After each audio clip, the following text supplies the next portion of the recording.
Thank you for your patience, and thank you for getting as much information out as you possibly could last night. What we are now investigating is a homicide, and what I would like to do is to talk you through the entire timeline, the circumstances, and the details. As you can see on the screen, Katherine Aguasvivas was a U.S. citizen. She had lived in the United States for the past 5 years. She had established U.S. citizenship. Her home country was the Dominican Republic. She and her husband were associated. Husband is still associated with 2 businesses in South Florida. Her residency is in Homestead, and the businesses are a barbershop and a beauty salon. She left South Florida yesterday, driving the white Dodge Durango that we put out with the video that we had yesterday. We think that she left South Florida just after noon. We know at around 2 o'clock the vehicle was seen traveling northbound in Jupiter, and she came into Seminole County through downtown Orlando in I-4. 3:30, 4 o'clock in the afternoon is when she is arriving here. She stops at a Seminole County gas station. It was a Shell gas station located just south of 436 and 1792. She pulls in there, pumps gas, stays there for approximately 8 minutes. She travels from that location heading northbound on 1792 into Seminole County, and then ultimately gets into Castleberry and turns down Button Road and weaves through the back streets on East Lake through Winter Springs. About a half a mile before the intersection of East Lake Drive and Tuscaloosa Road, and that's the location of the intersection that the video was released on. About a half a mile or so prior to that intersection, she started to notice that the green Acura was behind her, and the Acura was actually ramming into her back bumper at that time. At that time, she picked up the phone and called her husband, told her husband that she was being rammed, that there was somebody there that was following her. The husband provided the advice to don't stop anywhere. There are no known reports to the sheriff's office or policing authorities made by either Katherine or the husband that we're aware of. Vehicle stops at the intersection. As you can see from the video that we released last night, the Dodge Durango is at the first position at the intersection, has the light. The only thing that's stopping her is the light that's there. The green Acura is directly behind, and although we don't have visual evidence so far proving, we suspect that one of the occupants of the green Acura gets out of the Acura wearing a black hoodie, wearing a ski type of mask or a ninja mask as we've called it, carrying what appears to be consistent with a automatic handgun, consistent with a 10mm handgun, which will come into play a little bit later in my news conference. Points directly at the driver, Katherine, tells her, we suspect, to unlock the door, which she does. He jumps in the rear passenger seat behind the driver, and she immediately makes a U-turn. This is witnessed by the driver that's behind the vehicle. Another occupant inside the vehicle is the person that is filming from their cell phone the video images that we have and that we've released of the incident.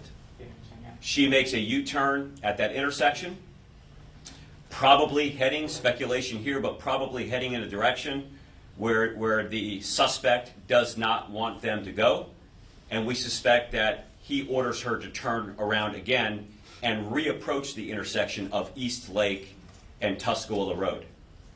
At that intersection, they turn south, and they're heading southbound, nearly rush hour traffic here, southbound on Tuscaloosa Road towards the Seminole-Orange County line all the way down to Aloma. When they get to Aloma, they make a left.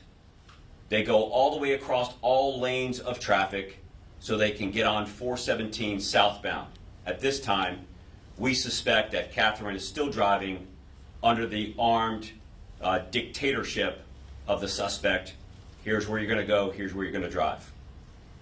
They drive southbound on 417, likely getting off at the Narcoossee Road exit. They travel the back roads of Narcoossee, ultimately turning off onto Boggy Creek Road into Osceola County, where there was a newer construction area that was set off in a little bit of a distance, but not so far away that eyewitnesses could not report hearing gunshots and ultimately the smoke of a fire that was set ablaze, the vehicle that was set ablaze. By the time authorities with the Osceola County Sheriff's Office arrived there, there was so much damage to the vehicle, you could not positively identify the vehicle, but they also discovered that one person was deceased and found in that vehicle. Now, it's an important part here because we believe that to be the vehicle and the decedent to be Katherine, but we have to positively confirm that through the scientific method of DNA examinations and dental records. But from all accounts of looking at the scene, it looks like the vehicle and is consistent to everything that we've seen so far. In addition to that, there was 12 shell casings there of 10 millimeter rounds and one projectile that was located on the ground at that location. Circumstances leading up. Follow-up investigation. The initial report that was provided to us was Katherine was traveling to Central Florida to visit with family members. We know of no family members that are living in Central Florida. The time that she was in Seminole County was less than an hour, and we have no knowledge of her or the suspect, quite frankly, living, doing business, or being in Seminole County prior to this incident. The timeline between approximately 5:30 in the afternoon yesterday, when we got the call for service of what appeared to be a carjacking, robbery, kidnapping, we responded to the scene as we typically do as an urgent type of response just moments later, and have been working the investigation ever since that point in time. It's about 1 hour and 45 minutes from the video that was released at that intersection of East Lake Drive and Tuscaloosa Road. An hour and 45 minutes later is when the call for service of the vehicle on fire and the gunshots in Osceola County. Anybody who is familiar with the area, during rush hour, it is probably nearly an hour driving time between this location and that location. We suspect it was a direct route between here, going down Tuscaloosa Road, getting on ultimately 417, heading southbound, and going right to that location to commit this murder and homicide.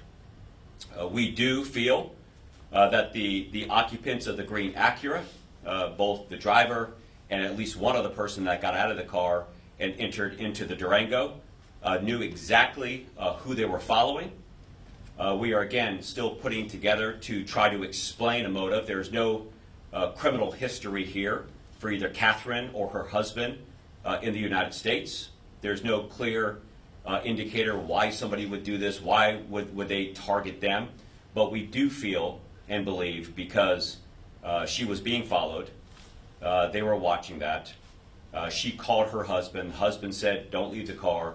No reports to law enforcement that this was not a random act of violence, that the perpetrators knew exactly who they were going after, why they were going after them is something that is a part of our ongoing, continuing investigation at this time.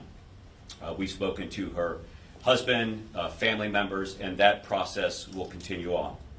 The green Acura is obviously a vehicle that we're incredibly concerned about right now.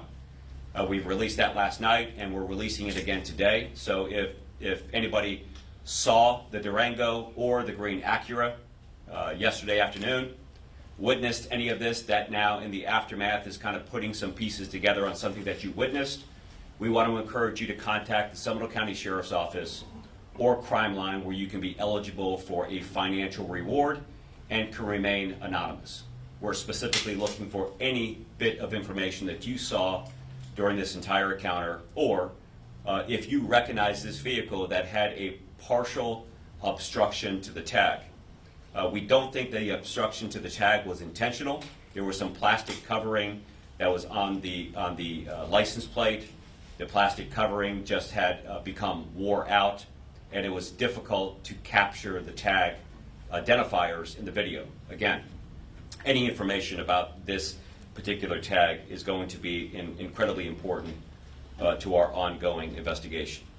The next steps are to continue to work this with our detectives and our investigators. We are working with the Osceola County Sheriff's Office and other stakeholders in this process to put the pieces together.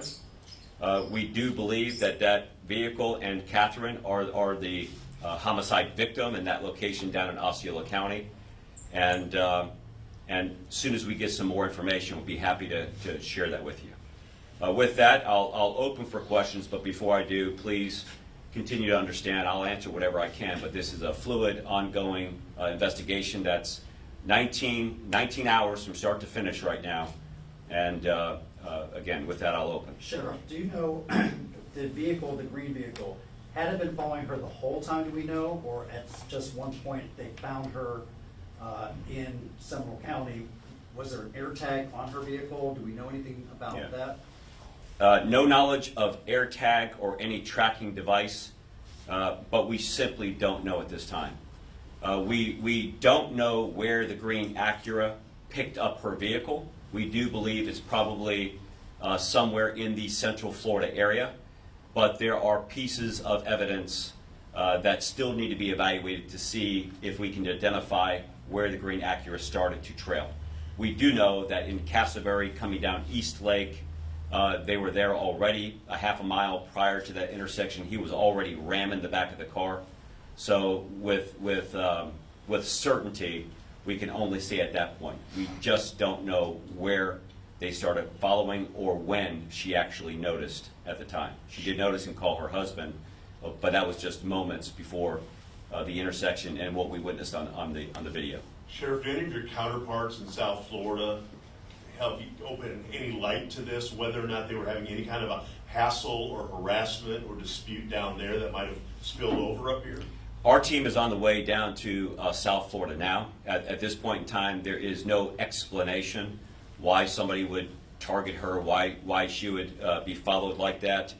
Of course, that's part of the ongoing investigation that not only our detectives are going down there personally to meet with family and friends, but working with counterparts. But again, there is no prior reports, no knowledge of criminal history or activity.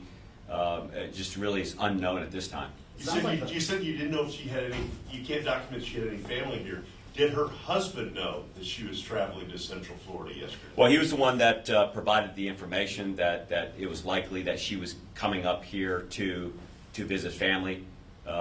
But again, he is somebody that we continue to talk with that is helpful to us in our investigation.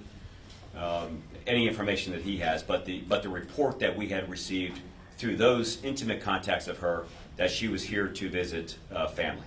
It sounds like the husband knew more than what he was letting on because he told her not to stop.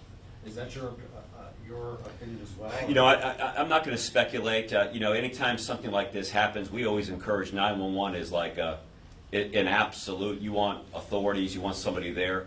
But I can't explain why this would occur a half a mile before the intersection, that she would call her husband. Her husband would say, "Don't stop." I could see somebody saying, "Don't stop," But to not call 911 is something that again, I don't know the answer to that. Sure. If it was me, I'm going to call 911, or I'm going to encourage my family and friends to call 911.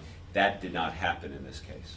Sure. The vehicle that she's driving, is it in fact her or her family's vehicle? And the reason I ask that, the phone number that's listed on the back of that car does not go to either her or her husband, and I'm just trying to understand the connection between the phone number that says that vehicle is for sale, which is a South Florida number, and if you have any details on that. Yeah, I don't know who the registered owner of the vehicle is.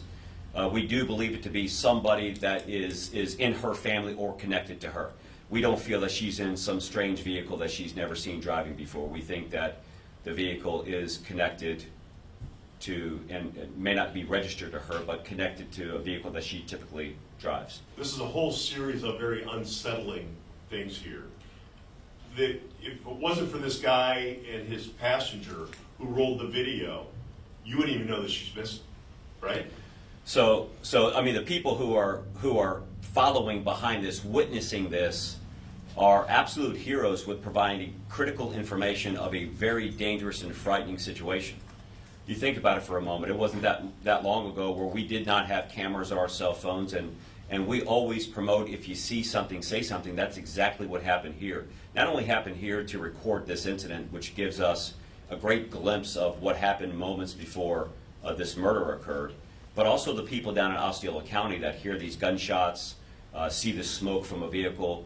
I mean, they call pretty quickly. You think about 2 citizen reports in an hour and 45 minutes in 2 different counties, 3 counties away from each other. So when you watch this, it is incredibly frightening to watch the boldness of this suspect, this perpetrator, getting out of the car, wearing a hood, carrying a weapon in broad daylight, getting in the vehicle.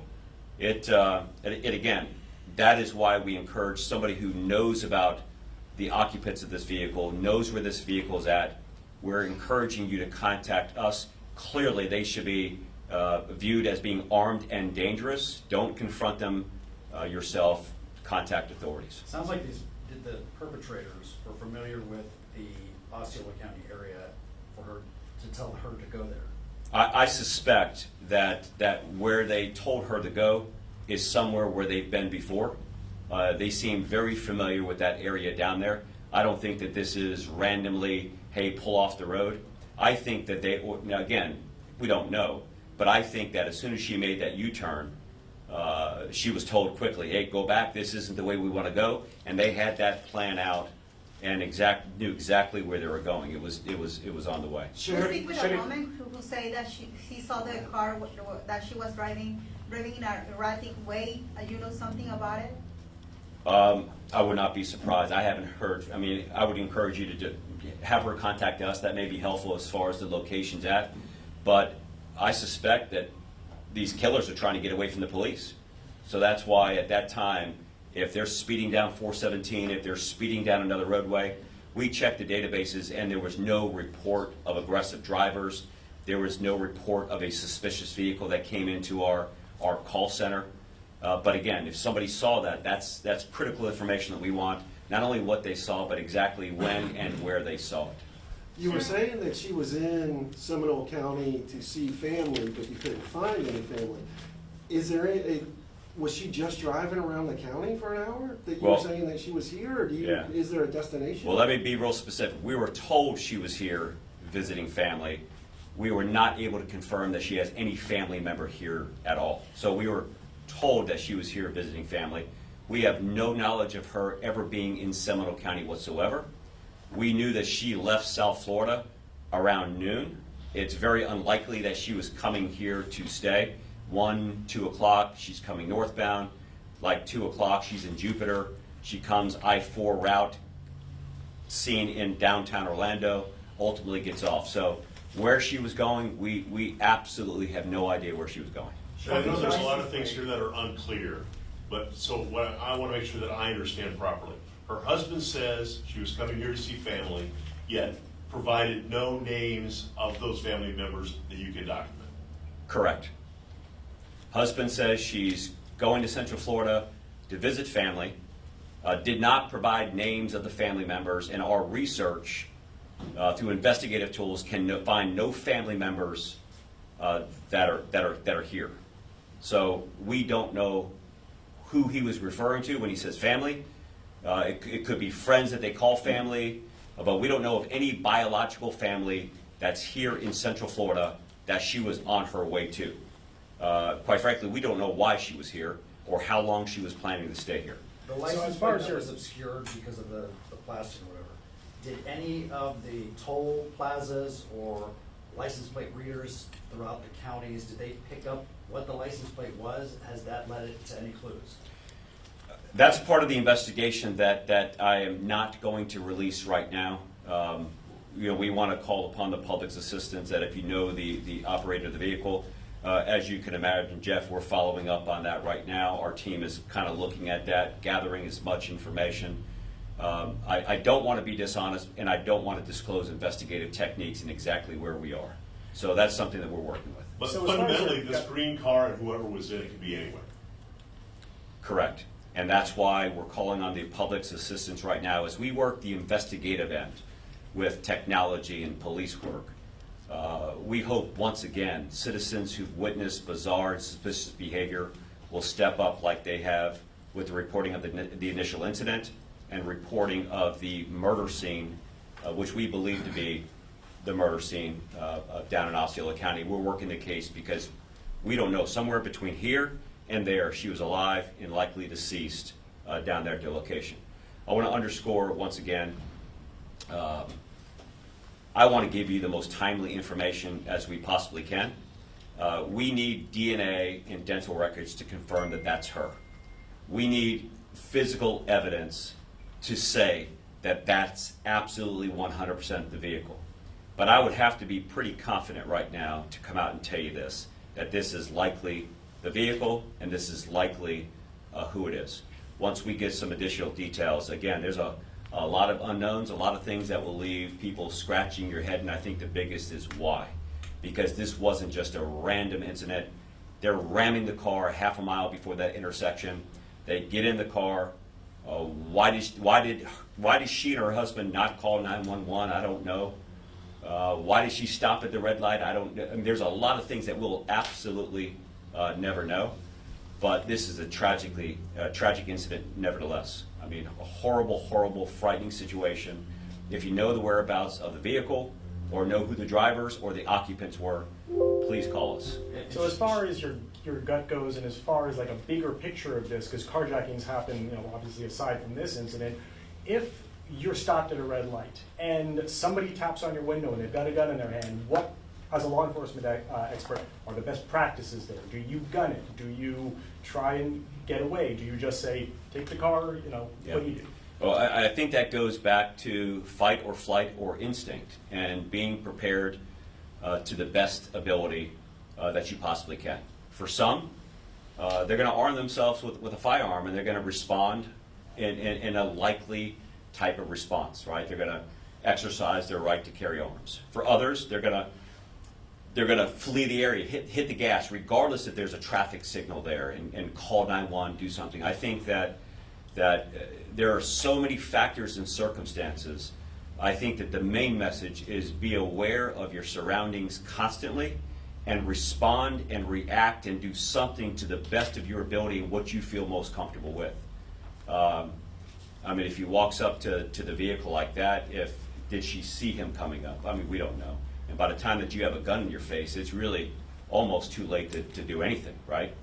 So again, we don't know, but I know that you always have to constantly think, and I think that this story right here and the stories that we see across the country make us all go back and say, if something like this happened to me, what would I do and how would I respond? I know I do it every time I see these tragedies. Sheriff, the body that you found in the vehicle, just two quick questions. A, was it in the driver's seat? Is that where the body was found? And then two, has other jurisdictions had similar cases like this, particularly down in South Florida? Are they part of this investigation in any way? There's no link to any other investigation that we're aware of at this time. It'd be early in our investigation to kind of make that nexus to what's going on there. I'm not saying it's impossible. We just don't have that connection yet. I don't know where inside the vehicle the body was located. I mean, that was a pretty damaged crime scene, right? If it's damaged to the point where you can't even tell if it's the Dodge Durango or not. So I don't know exactly where the body was positioned at that scene. Sure. When you talk about the timeline and the events, and they got off at Arcusi Road and they went down that way, do you believe that that's the vehicle because, and I know we talked about the toll plazas and stuff, but we all know they take camera pictures. Do you see her in the car driving? Is that why you're so sure that the timeline of events between when she got off there and the fire call. Is that why you're making that? It takes a little bit more time. I mean, there are clearly technology license plate readers. I mean, we used to not talk about it, but there's license plate readers everywhere. Some of this information is picked up from license plate readers that gives timely feedback into various sources of locations. It takes a little bit more time to get the video evidence from the toll and the toll plazas and all that, and that's something that we're working on now. So where she was at, obviously if we had the transponder, it would be a little bit easier, but because of that fire, all of that stuff is just absolutely gone. So. Do you hope that the cameras show the? Oh, I listen, any piece of evidence, I hope that cameras and technology, and look, we live in a time where we're being recorded constantly around us. So, but that's one of the things that we'll obviously look at to see if we can get that camera to see if she's still in the driver's seat, to see if we can see him in the back seat. I mean, we're gonna follow up on all of that, but some of that takes court order, and then you got other people to kind of respond back to it. But I tell you, that's towards the top of our list, clearly. So is the husband working on the investigation? Because this is a violent case, right? So it's a lot of stuff that didn't fix. So what do you say about this case? Yeah, so the husband is working with us. He's not working on the investigation. We don't involve family members doing that. He's providing us as much information as he possibly can, and that's one of the sources that we'll continue to talk to as we try to put the pieces of the puzzle together and find out what goes on. But at this point, it's you can imagine if you get word of a spouse, a family member, just 19 hours ago, kind of going through this thing, or even less than that. But he is working with us, and he's cooperating with our detectives and investigators. Officially, how many suspects are the police looking for right now? Well, it's hard because when you look at the video, you don't know how many people are inside that green Acura, right? You can conclude that there's at least two. There's a driver, and there's at least one person that got out of the green Acura. But I don't know if it may have been 4 people inside the Acura. We just simply don't know, and that's why we want the public's support to help us out. So I've answered everything that I can possibly answer. I've given you kind of where we're at now, try to paint a story as far as the timeline goes. We are taking the lead on this homicide investigation here at the Seminole County Sheriff's Office, and when we get more information, we'll make sure that we can provide that. I do want to emphasize the importance of cooperation, because your offices, your stations broke into your newscasts and got this out there immediately. And I'm the citizens of our Central Florida community are incredibly thankful for that, because we watched it when it broke in, and a lot of the news desks and the anchors really weren't even sure what was going to be played on there. So I want to thank you for getting that information out there. I want to thank you for your patience as we've tried to put the pieces of this together. Thank you. One quick thing. Do you know how much of a lag there was between when the Good Samaritan recorded the video and contacted law enforcement? It was immediate. Okay. It was nearly immediate. One was recording, one was driving. They called it in. It was right around 5:30 in the afternoon. I think our first unit was 6 or 7 minutes after that, making contact with them at that location. Okay.